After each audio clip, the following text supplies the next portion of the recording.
Hello students, welcome to my YouTube channel Sunshine English classes. আজকের ভিডিওতে আমরা পড়তে যাচ্ছি সামওয়ান নামের একটি ছোট্ট কবিতা, একটি ইংরেজি কবিতা যেটা ওয়াল্টার ডিলামেয়ার লিখেছেন। তিনি ব্রিটিশ কবি। তো এই কবিতা মধ্য দিয়ে আমরা জানতে পারবো যে এই কবি অর্থাৎ ওয়াল্টার ডিলামেয়ার তিনি কতটা কল্পনাপ্রবণ ও রহস্যময় ছিলেন বা রহস্যময় কবিতা লিখতে পারতেন। সামওয়ান কবিতায় তিনি রাতের নীরব পরিবেশ, একটি রহস্যময় শব্দের বর্ণনা দিয়েছেন। এই কবিতায় কবি কখনো কখনো অনুভব করেছেন কেউ যেন তাকে দরজায় এসে কড়া নাড়ছে, কিন্তু বাইরে তিনি যখন তাকিয়েছিলেন তিনি কিন্তু কাউকেই খুঁজে পাননি। এই কবিতার মধ্যে রয়েছে রহস্য, কল্পনার প্রকৃতির নীরব সৌন্দর্য। এই কবিতায় রাতের নিস্তব্ধ পরিবেশে একটি রহস্যময় শব্দ বা উপস্থিতি অনুভব করার গল্প বর্ণনা করেছেন কবি। কবি আমাদেরকে দেখিয়েছেন কিভাবে সাধারণ জীবনেও হঠাৎ করে রহস্য, কৌতূহল এবং স্বপ্নময় ভাব আসে। তো এই কবিতা পড়ে আমরা বুঝতে পারবো বা এই কবিতা পড়ে আমরা জানবো যে নিস্তব্ধ রাতে ছোট ছোট শব্দ কখনো কখনো কিন্তু আমাদের মনের মধ্যে ভয় বা কৌতূহল তৈরি করতে পারে। আর এই কবিতা ছাড়াও কিন্তু আমরা অনেক সময় যে বাস্তবে আমাদের ক্ষেত্রে বা তোমরাও হয়তো অনেক সময় অনুভব করেছো যে কখনো কখনো রাতের অন্ধকারে মানে ছোট ছোট শব্দ কিন্তু আমাদের মধ্যে কি অনেক সময় মনের মধ্যে একটা ভয় তৈরি করে দিয়েছে। অনেক সময় আমরা ভয় পেয়ে যাই কোনো শব্দ শুনে বা কিছু, পিছনে কোনো একটা শব্দ শুনলে হাঁটার সময় যেন মনে হয় যেন আমার পিছনে কেউ হাঁটছে। তো এই যে ছোট ছোট শব্দগুলো পরিবেশের মধ্যে হওয়া, এগুলো কিন্তু আমাদের অনেক সময় ভয় বা কৌতূহল জাগিয়ে দেয় মনের মধ্যে। তো আজকে কিন্তু ঠিক সেই রকমই একটা কবিতা আমরা পড়ব। তো চলো আর বেশি না বলে কবিতাটা লাইন বাই লাইন আমি পড়ছি এবং মানেগুলো বলছি। যদি কেউ কবিতা বুঝতে না পারো বা কোনো জায়গায় সমস্যা হয় অবশ্যই তোমরা কমেন্ট বক্সে জানাবে। আর ভিডিওটা ভালো লাগলে অবশ্যই একটা লাইক করে দেবে। Someone came knocking at my small door. কেউ যেন আমার এই ছোট্ট দরজায় এসে কড়া নাড়ছে। অর্থাৎ কবি রাতের নীরবতায় অনুভব করেছিলেন যে কেউ হয়তো তার দরজায় এসে নক করছে বা বাইরে থেকে কেউ হয়তো তাকে ডাকছে।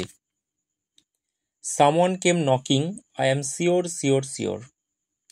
আমি নিশ্চিত যে আমার দরজায় কেউ টোকা দিয়েছে, আমি পুরোপুরি নিশ্চিত।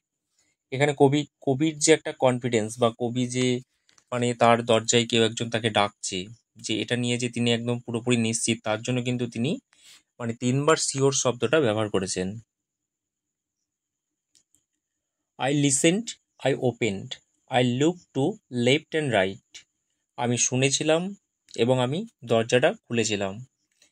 এরপরেও কি করেছিলাম যে আমি আমার বাঁ দিক এবং ডান দিক ভালো করে দেখেছিলাম, কিন্তু তবুও কিন্তু আমি কিছুই দেখতে পাইনি। অর্থাৎ কবি কিন্তু মানে যে শব্দ বা যে তার দরজায় টোকা মারার যে শব্দ তিনি শুনতে পেয়েছিলেন, তারপরে কিন্তু তিনি দরজা খুলে দেখেছিলেন যে তার বাঁ দিকে এবং ডান দিকে কাউকে কিন্তু তিনি দেখতে পাননি। But not there was a stirring in the still dark night. কিন্তু চারপাশে সেখানে কোনো রকম কোনো নড়াচড়া নেই, সব কিছু যেন শান্ত, স্থির, অন্ধকার রাত। অর্থাৎ এখানে স্টিল ডার্ক নাইট, রাতের যে গভীর নীরবতা ও রহস্যময়তা প্রকাশ করেছে কবি এই স্টিল ডার্ক নাইট লাইনটা দিয়ে। Only the busy beetle tap tapping in the wall. শুধুমাত্র দেওয়ালের ভিতরে সেই সমস্ত পোকারা টক টক করে শব্দ করছে, অর্থাৎ তাদের শব্দই কিন্তু শোনা যাচ্ছে। এখানে বিটেল বলতে গোবরে পোকা, এক ধরনের পোকা যেটা রাতের অন্ধকারে কিন্তু ম্যাক্সিমাম টাইম ডাকতে শোনা যায় তাদেরকে। তো রাতের পোকামাকড় যে শব্দ বা রাতের পোকামাকড়ের যে শব্দ রাতের নীরবতার মানে স্পষ্টভাবে শোনা যাচ্ছে, যা পরিবেশকে আরও রহস্যময় করে তুলেছে। Only from the forest the screech owls call. শুধুমাত্র বন থেকে শোনা যাচ্ছিল পেঁচার ডাক।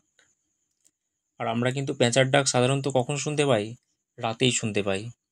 তো রাতের রহস্য ও নিঃসঙ্গতার প্রতীক, যা কবিতায় বা কল্পনার আবহকে কিন্তু একটু বেশি বাড়িয়ে তুলেছে। Only the cricket whistling while the dewdrops fall. শুধুমাত্র ঝিঝি পোকার ডাক শোনা যাচ্ছিল যখন শিশির পড়ছিল। এখানে ঝিঝি পোকার ডাক এবং শিশির পড়ার যে কথাটা উল্লেখ করেছেন কবি, এই দুটোই কিন্তু প্রকৃতির শান্ত সৌন্দর্য ও গভীরতাকে প্রকাশ করেছে। So I know not who came knocking at all at all at all. তাই আমি জানি না আমার দরজায় কে এসে বা আমার এই ছোট্ট দরজায় কে টোকা দিয়ে গেছে।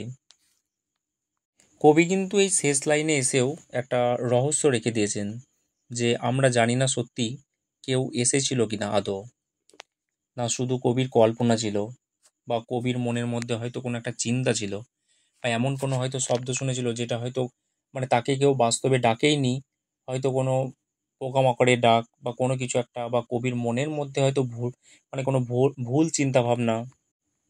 তো এই কবিতায় কবি যেখানে রাতের নিস্তবতা, প্রকৃতির শব্দ ও অদৃশ্য কারোর উপস্থিতি মিলিয়ে একটা যেন মানে একটা যেন রহস্যময় চিত্র ফুটিয়ে তুলেছে কবি।